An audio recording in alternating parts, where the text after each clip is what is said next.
Right. కేవైకే Reddy గారు విజయవాడ నుంచి. కేవైకే గారు నమస్కారం, మాట్లాడండి సంక్షిప్తంగా. హలో. మెడికల్ కాలేజీలు ఒక ప్రైవేటైజేషన్ చేస్తానికి ప్రభుత్వం నిర్ణయం తీసుకుంది. దానికి ఒక ఉద్యమం లాగా కోటి సంతకాలు సేకరణ జరిగింది. అవును, అందులో కూడా మేము కూడా పాల్గొన్నాం. Very good, congratulations.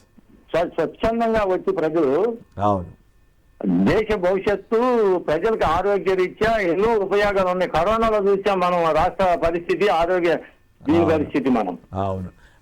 అప్పట్లో ప్రైవేట్ ఆసుపత్రులకేమో వేల రూపాయలు లక్షల రూపాయలు సంపాదన అయింది. ప్రభుత్వ కాలేజీలే, ప్రభుత్వ ఆసుపత్రులే పనిచేయాల్సి వచ్చింది అప్పుడు ఉచితంగా.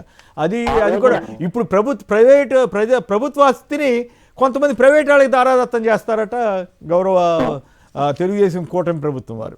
Right, thank you. Ambati Ramakrishna Yadav గారు, కాంగ్రెస్ పార్టీ ప్రధాన కార్యదర్శి. రామకృష్ణ గారు నమస్కారం, మాట్లాడండి సంక్షిప్తంగా. నమస్కారం సార్, మీకు ప్యానెల్ పెద్దలకి. నమస్కారం.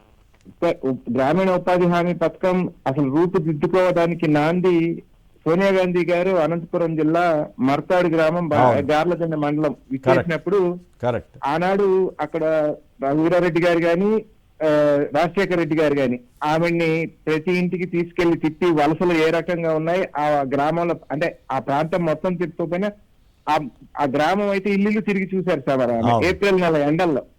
సో చూసిన తర్వాత ఆ 2002-2003 ప్రాంతంలోనే ఆమె అక్కడ చెప్పడం జరిగింది, వలసలు నివారించడానికి మనం ఏదో ఒక చర్య తీసుకోవాలని చెప్పిన తర్వాత 2004లో అధికారంలోకి వచ్చిన తక్షణమే ఐఏఎస్ ఆఫీసర్ గా ఉన్న కొప్పుల రాజు గారి ఒక సహకారం తీసుకొని మొట్టమొదటిగా ఆంధ్రప్రదేశ్ రాష్ట్రం చాలా ఇనిషియేటివ్ తీసుకొని 2005లో దీన్ని రూపొందించి కొప్పుల రాజు గారు ప్రిన్సిపల్ సెక్రటరీగా ఉన్నారు.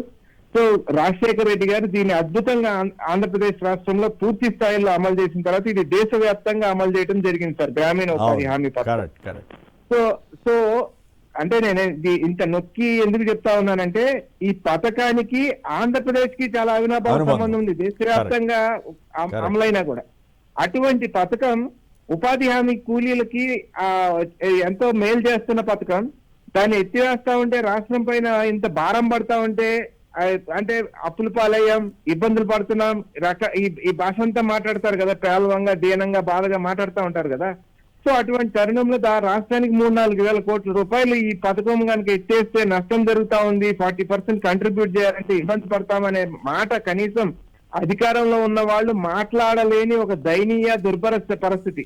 పవన్ కళ్యాణ్ గారు ఏదైనా కానీ కావాలంటే నరేంద్ర మోడీ గారు చెవిలో చెప్తే పని అయిపోద్ది కదా, కనీసం మాట్లాడుకోలేని ఒక దయనీయ స్థితిలో ఎందుకున్నారు అనేది మనకి ఇక్కడ అర్థం చేసుకోవాల్సిన పరిస్థితి సార్. అంటే మీరు ఇందాక ఫస్ట్ క్లిప్పింగ్ లో చదవడం జరిగింది, ప్రజలు వ్యతిరేకం ఉన్నా, ఇబ్బందులున్నా, ఏమైనా 15 సంవత్సరాల పాటు ఈ కూటమి కలిసి ఉండాలి, అధికారంలో ఉండాలి. అదే సార్, ప్రజలు అధికారంలో ఉండాలి తప్ప ప్రజల మంచి చెడ్డలు, ప్రజల బాగోగుల గురించి మనం పట్టించుకున్నట్టే. ఒకవేళ బీజేపీకి ఏమైనా కోపం వస్తుందేమో, కూటమి విచ్ఛిన్నం అవుద్దేమో. బీజేపీ మాతో ఉంటేనే అధికారంలో ఉండగలుగుతాం. బీజేపీ ఎవరితో ఉంటే వాళ్ళు అధికారంలో ఉంటారు సార్, బీజేపీ ఎవరితో ఉంటే వాళ్ళతో ఎన్నికల కమిషన్ ఉంటుంది సార్. సో కాబట్టి బీజేపీ ఎవరితో ఉంటే వాళ్ళతో ఎన్నికల కమిషన్. ప్రశాంత్ కిషోర్ గారు కూడా కామెంట్ చేశారు కదా, ఈవీఎంలోనే అట్లా వచ్చింది, 8 సీట్లు వచ్చినాయి తెలంగాణలో, ఇప్పుడేంటి మరి బ్యాలెట్ పేపర్లో ఓట్లే రాలేదు, సీట్లే రాలేదు మీకు అని బీజేపీ వాళ్ళని ప్రశ్నించారు. పంచాయతీలోనేమో వందల సంఖ్యలో కూడా బ్యాలెట్ పేపర్ తో జరిగితే పంచాయతీలు గెలవలేకపోయారు, ఈవీఎంల ద్వారా జరిగితేనే పార్లమెంట్ గెలిచేస్తారు. కాబట్టి అప్పుడు అవతావకలు జరిగినట్లు ఆరోపణ రాలేదు, మీరు చేయలేదు అనుకోండి, బట్ ఓవరాల్ కాన్సెప్ట్ దీంట్లో మాట్లాడినట్టున్నాడు ఆయన. సరే, ఇవాళ దేశం మొత్తం చర్చిస్తుంది సార్, ఆ రోజు వదిలేద్దాం కానీ ఇవాళ ఈ సబ్జెక్ట్. ఏదేమైనా మీ ఆవేదన అర్థమవుతుంది రామకృష్ణ యాదవ్ గారు. కాకపోతే మీ పార్టీ నాయకులు మీకంటే పెద్ద నాయకులు అనండి, పదవుల్లో ఉన్నవాళ్ళు చంద్రబాబు గారు భజన మాని కాస్త ఇటువంటి విషయాలు కూడా మాట్లాడమని చెప్పండి, బాగుంటుంది. రైట్. వెంకట్ గారు మరొకరు విజయవాడ నుంచి. సార్ గుడ్ మార్నింగ్ అండి కేఎస్ఆర్ గారు, అలాగే ప్యానెల్లో ఉన్న సభ్యులు కూడా గుడ్ మార్నింగ్ అండి. ఓకే. ముఖ్యంగా మాట్లాడుకోవాల్సింది ఏంటంటే, ఇప్పుడు ఈ ఉపాధి హామీ పథకం ఎవరెంత ఇస్తున్నారు గ్రాంట్ అనే దానికన్నా ముందు ఈ పేరు మార్పు గురించి ఒకటి మాట్లాడుకోవాలండి. ఈ మధ్య కాలంలో మన మీడియాలోనే చూసాం, అదే సార్, ఈ పేరు మార్చడం వలన ఎన్ని వందల కోట్లు ఎన్ని వేల కోట్లు ఖర్చు అయిద్దండి. ఉపాధి హామీ కూలీలందరికీ మళ్ళీ పుస్తకాలు ఇవ్వాలి కదా, మరి ఆ పుస్తకాలన్నీ మళ్ళీ మార్చాలి కదా. అది కూడా ఖర్చు. కరెక్టే. దీంతో పాటు ఇంకొక చిన్న విషయం అండి, ఇప్పుడు 2026లో ఈ జనాభా గణన చేయాలనుకుంటున్నారు. దానికి 11,718 కోట్లు ఖర్చు అంటండి. ఇప్పుడు ఒక ఆంధ్రప్రదేశ్ ఉదాహరణగా తీసుకుంటే సచివాలయం ఉంది కదండి, ఒక సచివాలయంలో 10 మంది ఉద్యోగులు ఉన్నారు కదండి, ఒక గ్రామంలో సుమారుగా ఒక 3,000. ఓకే, అది వేరే చర్చలండి, అది మళ్ళీ మాట్లాడుకుందాం. రైట్. అన్నీ చేసి అధికారులపై నిందల, మన పాలన జనం మెచ్చడం లేదంటున్న చంద్రబాబు గారి వ్యాఖ్య ఈ చాలా సంచలనంగా ఉంది. మీరే అడ్డంకి కావద్దని కలెక్టర్లు అన్నారని ఎల్లో మీడియా రాసుకుంది, ప్రజలు మెచ్చాలన్నారని ఇంకో మీడియా రాసుకుంది. మరోవైపు 99 పైసలకే 27 ఎకరాలు ఇస్తారని హైకోర్టు ప్రశ్నించింది. మరోవైపు ఇంకొక వైపు తిరుపతిలో పేరు మార్చితే ముంతాజ్ అన్న హోటల్ పేరు మీద స్వరాన్ని మారిస్తే పవిత్రమైపోతుందా? మరి వాళ్ళకి 400 కోట్ల రూపాయలు విలువైన 460 రిజిస్టర్ వాల్యూ ప్రకారం ఇస్తున్నారని బొమ్మన గారు చెబుతున్నారు. సో వీటి మీద ముందుగా శివశంకర్ గారు, టైం తక్కువ ఉంది, సంక్షిప్తంగా మాట్లాడండి. చంద్రబాబు గారి స్పీచ్ దీనికి అంటే ఈ అసంతృప్తి కారణం ఇలాంటి 99 పైసల వ్యవహారాలు, ఇలా టీటీడీ భూములు దారాదత్తం చేయటం, రెడ్ బుక్ అరాచకాలు, ఇవే కారణమా? లేదా చంద్రబాబు గారు నిజంగానే ఫీల్ అయ్యారా ప్రజలు మెచ్చడం లేదని? సార్, రాజకీయ పాలన చేయమని ఆయనే చెప్పాడు. అదంతా కూడా అధికారుల పాలన కాదని. రాజకీయ పాలన చేయమంటే ఇలానే ఉంటది. ప్రజలకు కూడా ఏది కూడా చేయడము, ఇది గూండాయిజం చేయడము, ఇదంతా జరుగుతా ఉంది. అదొక అంశము.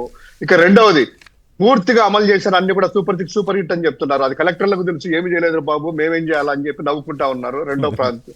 మూడవది, 1వ తేదీగా టెన్షన్ గా జీతాలు ఇస్తాండం కదా, ఎందుకు వాళ్ళ అసంతృప్తి అని మూడోది అడిగారు. అది ఇప్పుడు 10వ తేదీ 14వ తేదీ ఇచ్చినప్పుడు జీతాలు అనేది 1 నెల వేశారు. అది అందరికీ తెలుసు, కలెక్టర్లంతా నవ్వుకుంటున్నారు.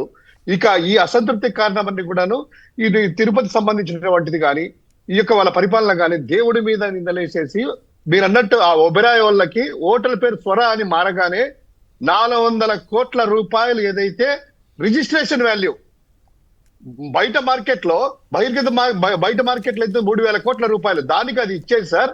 ఇది ఏంటంటే వాళ్ళకి 1,500 మంది ఎంప్లాయ్మెంట్ వస్తుందంట, 100 రూమ్స్ కడతారంట, భోజనం అదే అంట.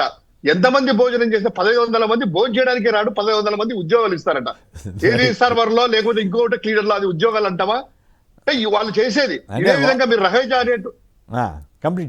రహేజా అనేటువంటి వాటికి 27 ఎకరాలు రియల్ ఎస్టేట్ వాళ్ళకి 99 పైసలు కట్టబెడతారు.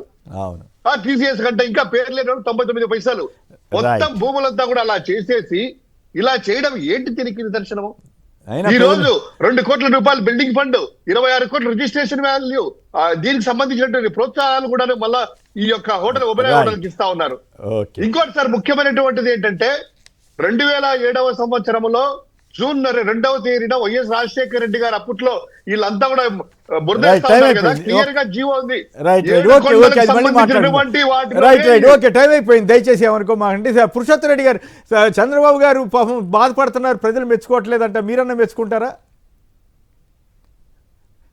కొమ్మిడి గారు, నాకు ఈ విషయంలో చంద్రబాబు గారిని మెచ్చుకునేది ఏంటంటే, నాకు నచ్చారు కూడా, నిజాలు ఒప్పుకున్నారు. అంటే మన పాలన ప్రజలు మనం అనుకుంటున్నాం కానీ ప్రజలు అనుకోవట్లేదండి. దీనికి సీక్వెన్స్ కూడా చూడండి. ఈ మధ్యకాలం 2 సర్వేలు వచ్చినాయి. 2 సర్వేలో చెప్పింది ఆయన చెప్తున్నాడు, ఆరోపణలు కాకుండా. అంటే 2 సర్వేలు అన్ని సెక్షన్ల వ్యతిరేకత వస్తా ఉంది. ఎమ్మెల్యేల పట్ల రెడ్ జోన్ లోకి వెళ్ళిపోయారు 93 మంది అని చెప్పిన దాని కొనసాగింపుగా ఈరోజు మనం అనుకుంటున్నాం బాగాను కానీ జనం అనుకోవట్లేదు అని. దానికి కారణం ఆయన కలెక్టర్లు అంటున్నారు. కలెక్టర్లు ఏం చేస్తారు? మీరు ఉపాధి హామీ పథకం కలెక్టర్లు మీరు ఇస్తే చేస్తారు, మీరు సంక్షేమ పథకాలు మీరు ఇస్తే అమలు చేస్తారు, ప్రైవేట్ మెడికల్ కాలేజీలు మీరు ఆపితే ఆపుతారు. వాళ్ళు ఏం చేస్తారు? కారణాలు మనం పెట్టుకునే కలెక్టర్ల మీద పోలీసులు కిడ్నాప్ చేయమంటే వాళ్ళు చేస్తున్నారు, పోలీసులు రెడ్ బుక్ అమలు చేయమంటే చేస్తున్నారు, అరాచకం చేయమంటే చేస్తున్నారు. వాళ్ళని పరిపాలన చేయొద్దు అంటున్నారు కదా. మేము మళ్ళీ ఓట్లాడగలసింది మేము, మీరు కాదు. 30 మేము 5 అధికారంలో మళ్ళీ ఉంటాం అంటే మాకు మా వాళ్ళు చెప్పినట్టు చేయండి అంటున్నారు. మీ వాళ్ళు చెప్పినట్టు చేస్తే ఇట్లే ఉంటుందని ఇప్పటికైనా అర్థం చేసుకుంటే బాగుంటుంది. సో మీ నుంచి అభినందన అందుకున్నారు చంద్రబాబు గారు, ఒక నిజం చెప్పినందుకు. పాలన వాస్తవాలు గుర్తిస్తున్నాడు కాబట్టి అది మంచి పొలిటీషియన్. అయితే తాత్కాలికమే అవుతుందేమో, బహుశా పూర్తి స్థాయిలో అవుతుందని అనుకోక్కర్లేదేమో పురుషోత్తమ రెడ్డి గారు. ఎందుకంటే మళ్ళీ ఆయన వెంటనే అద్భుతంగా, ఇప్పుడు మీకు గుర్తుంది కదా, నల్లజారులోనేమో అసలు అప్పులు పుట్టట్లేదు, చాలా కష్టాల్లో ఉన్నారు. 3 రోజుల తర్వాత ఆర్థిక పరిస్థితి అద్భుతం అన్నారు. ఎల్లో మీడియానే రాసింది, ఈ దొంగ లెక్కలతోటి ఆ రాష్ట్రానికి నష్టం జరుగుతుంది, ద్రోహం జరుగుతుందని ఎల్లో మీడియానే రాసుకుంది. సో ఈ పరిస్థితి మరి కొనసాగుతుంది. మొట్టమొదటిసారిగా అయితే గట్టిగా ప్రజలు మెచ్చుకోవడం లేదన్న విషయాన్ని అంగీకరించినందుకు పురుషోత్తమ్ రెడ్డి గారు అభినందిస్తున్నారు.